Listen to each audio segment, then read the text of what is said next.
మామూలుగా మంత్రులు అట్లాంటి ఫైల్స్ వచ్చినప్పుడు డబ్బులు తీసుకొని క్లియరెన్స్లు ఇస్తూ ఉంటారు.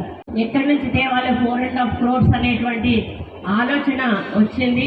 ఎక్కడి నుంచి చూసినా కూడా నాకు ఎక్కడ దారితే నువ్వు తెలియలేదు.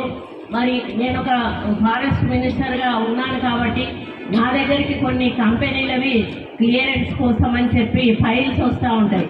మామూలుగా మంత్రులు అట్లాంటి ఫైల్స్ వచ్చినప్పుడు డబ్బులు తీసుకొని క్లియరెన్స్లు ఇస్తూ ఉంటారు.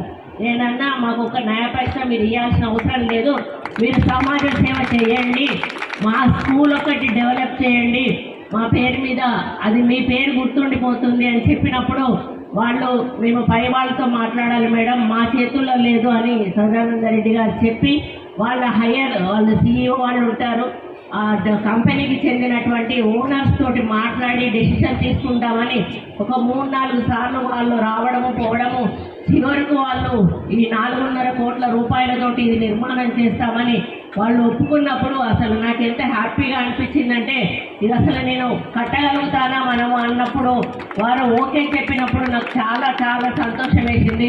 ఎంతో ఎగ్జైటెడ్తో కలెక్టర్ గారికి కూడా చెప్పాను, మనకు వాళ్ళు ఒప్పుకున్నారు.